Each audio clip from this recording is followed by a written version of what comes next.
many of us, summertime can feel like a time that's a little bit slower.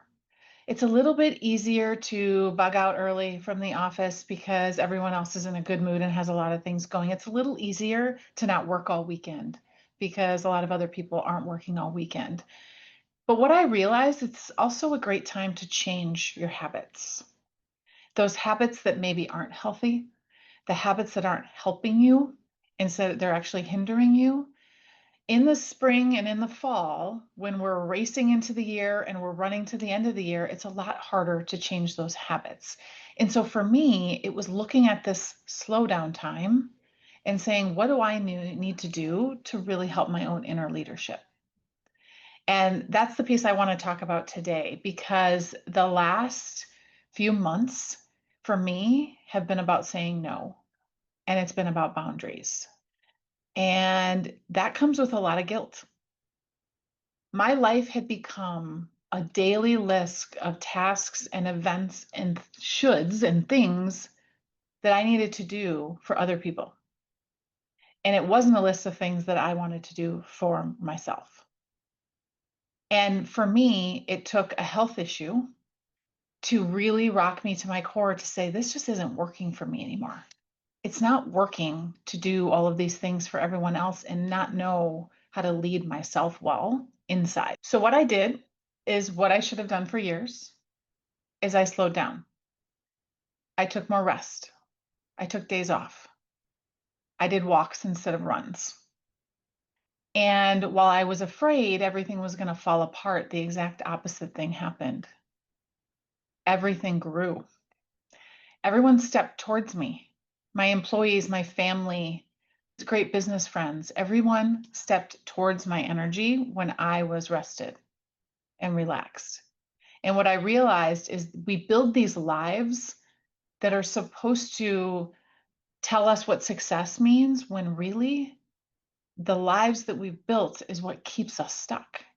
The habits we build to support those lives is what keeps us stuck and keeps us away from our own inner knowing and our own inner leadership. So many of us have built lives that are actually fragile. If I don't take this business trip, what's going to happen? If I don't work this weekend, will it all fall apart? And the truth is, nothing actually falls apart when we rest.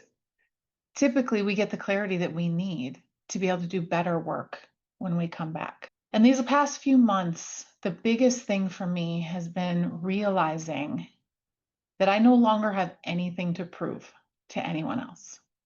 I've done the things. I've built the business. I've accomplished what I need to accomplish. And the next season of my life is going to be harvesting some of the rewards of that, but also taking care of myself for once, feeding my inner leadership, helping me reflect to figure out what's next and what's most important in the future season. The biggest single factor that got me to this point, other than health issues that kind of force you to wake up and pay attention, was my coach. You see, coaching for me was something that, I did in little bits and bites, and I've really invested in coaching for the last 18 months. And the difference between the little bits of coaching that I was doing before and the different help that I was looking for and this intensive coaching was that a coach, a really good coach, is able to sit in the stress and the burnout and the guilt with you and help you rise above it to look at it from another perspective because they're not in it with you. And that was the beauty of my coach, was really turning the mirror to say, who are you helping right now? Really no one, because you're not helping yourself and you're not doing what you need to do to be successful. And so that inner knowing, she helped me to lead myself better so that I could then lead others and community and my family. So my question for you is, who do you have in your life that can help you develop your inner leadership? I think there's this belief that coaching has to be this huge commitment. Coaching can be for 3 months because it's a 3-month season that you need the coaching. And coaching can be for 3 years or more if that's also what you need. But don't be afraid to walk towards coaching, to find someone to help guide you in developing the new habits not the muscle memory, because it's always easy to go back to that. Find someone that can help you develop the new habits that are going to help you be healthy, to help you be clear.